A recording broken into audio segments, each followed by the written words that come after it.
नमस्ते दोस्तों। आज की इस खास कहानी में मैं आपको मिलवाऊंगा एक ऐसे इंसान से जिसने भूख और गरीबी की जंजीरों को तोड़ते हुए अपने बच्चों के सपनों को हकीकत में बदल दिया।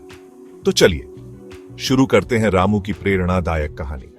गांव के बाहरी हिस्से में एक कच्ची झोपड़ी में रहता था रामू, एक गरीब मजदूर। उसके पास न जमीन थी न कोई जमा पूंजी, लेकिन उसके पास था एक सपना, अपने दोनों बच्चों को पढ़ा लिखाकर इंसान बनाना।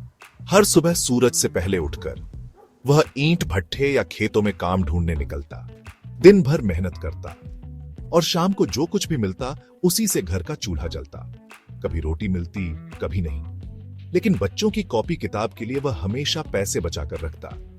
रामू की बेटी राधा कक्षा 6 में थी और बेटा छोटू कक्षा 4 में।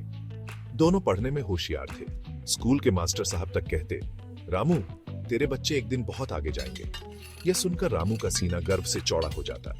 पर जिंदगी इतनी आसान कहां होती है।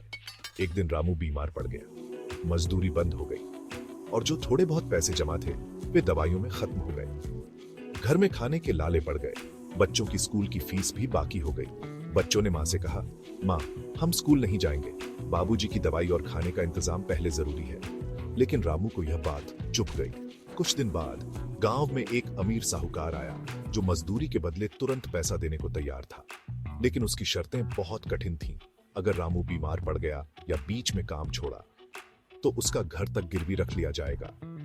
रामू के सामने दो रास्ते थे, या तो बच्चों की पढ़ाई छुड़ाकर पेट पालता या फिर अपनी जान जोखिम में डालकर सपना बचाए रखता। रामू ने बिना झिझक दूसरी राह चुनी। बुखार में तपते हुए भी वह साहूकार के खेत में काम करता रहा। एक दिन बेहोश होकर गिर पड़ा।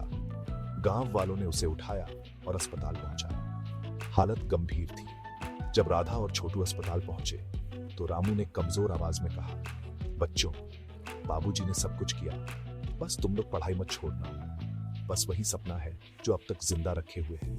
सालों बाद गांव के उसी स्कूल में आज एक बड़ी गाड़ी आकर रुकी। उसमें से एक नौजवान निकला, डॉक्टर छोटू कुमार और उसके साथ प्रोफेसर राधा कुमारी। लोग हैरान थे और जब उन्होंने कहा कि वे रामू मजदूर के बच्चे हैं तो पूरा गांव गर्व से झूम उठा। अंत में रामू का सपना भूख से बड़ा निकला। उसने अपनी पीड़ा की आग में बच्चों के भविष्य को तपाया और सोने सा खरा बना दिया। दोस्तों, अगर आपको यह कहानी पसंद आई हो तो इसे लाइक और शेयर जरूर करें, और अगर ऐसे ही और प्रेरणादायक कहानियां सुनना चाहते हैं तो चैनल को सब्सक्राइब करना ना भूलें।